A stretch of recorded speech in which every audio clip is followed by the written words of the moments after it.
Bonjour à tous. Ibrahima Kane n'est plus le directeur général d'Air Sénégal, annonce l'As quotidien. Bës Bi Le Jour est aussi revenu sur le limogeage d'Ibrahima Kane. Le journal titre à sa une atterrissage forcé, récrimination sur la qualité de service appareil endommagé. Toutes ces défaillances ont emporté Ibrahima Kane. Et le nouveau boss, il s'appelle El Hadj Alioune Badara Fall, un pilote dans l'avion, annonce Bës Bi Le Jour. L'Observateur revient sur les dessous du limogeage du DG d'Air Sénégal, Ibrahima Kane, qui est éjecté du poste de commande de la compagnie. Le départ impérieux pour insuffisance de résultats, les instructions du chef de l'État, la perte d'un marché de 4 milliards, c'est à lire à la page 3 du journal du groupe Futurs Médias. Et le journal nous parle aussi d'une nouvelle arrestation dans l'affaire de la force spéciale. Amidia, 53 ans, a été arrêté suite à une délégation judiciaire du juge du deuxième cabinet. Un autre supposé membre de la force spéciale, Mamadou Seck, qui aurait disparu dans la nature. Son père fait des confidences au journal L'Observateur. Il dit, je cite, « Je ne peux pas croire que mon fils s'est évadé. Ce qu'il m'a dit au téléphone alors qu'il était en garde à vue, c'est à lire à la page 7 du journal du groupe Futurs Médias. » Et Enquête nous parle des élections législatives. Le journal titre à sa une la drôle de campagne. Et pourquoi? 3 jours après le démarrage, la campagne ne s'emballe toujours pas. Les candidats se bousculent dans les foyers religieux et privilégient les visites de proximité. Amadou Ba de Benno Bokk Yakaar dit que ces visites de proximité, c'est une nouvelle stratégie et une recommandation du chef de l'État. Le Quotidien revient aussi sur ce 3e jour de campagne, pouvoir et opposition entre bilan et promesses. Benno égrène le bilan du chef de l'État à Louga. Aar Sénégal dénonce la boulimie foncière du régime en place. Yewwi Wallu promet la renaissance d'une législature en état de mort cérébrale. Et un membre d'Aar Sénégal est à la une du journal Sud Quotidien. Le journal barre à sa une, Aar Sénégal mouille le président Macky Sall. Cette coalition de l'opposition dit que le chef de l'État a fait du bradage des terres de l'aéroport Léopold Sédar Senghor et de la bande de filao de Guédiawaye. Et la rencontre entre Embalo et Ousmane Sonko est loin de révéler tous ses secrets. Le Quotidien titre suite d'une audience avec un jeu de mots, suite qui renvoie à Sweet Beauty. Et l'affaire Adji Sarr serait au menu des échanges. Direct News nous parle d'un recensement des Sénégalais de l'extérieur en catimini. Le journal nous dit que c'est louche. Et pourquoi? Plusieurs dizaines de personnes vont sillonner les différents pays d'accueil de nos compatriotes. La présence physique idéale pour un recensement crédible fait terriblement défaut sur le terrain, notamment en France. Et le journal s'interroge, pourquoi les services du ministère font ce recensement en catimini? Combien de milliards ont été mobilisés? Aucune communication du ministère. Les Échos revient sur cet incendie de la famille Diol qui s'était produit à Denver. Le journal révèle qu'on est en train de libérer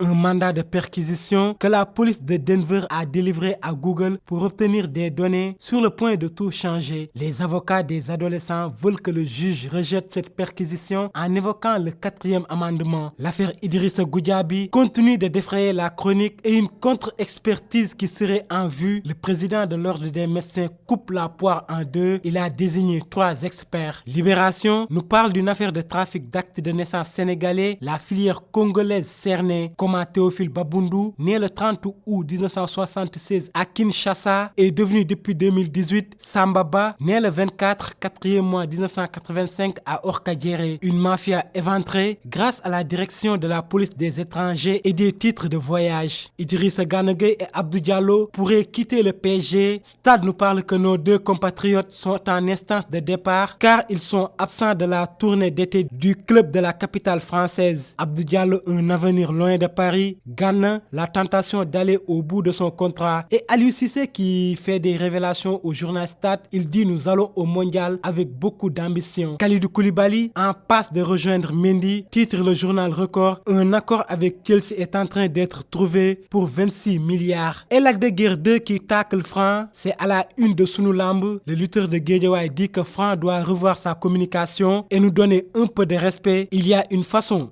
de demander une chance. Et c'était tout pour cette revue des titres.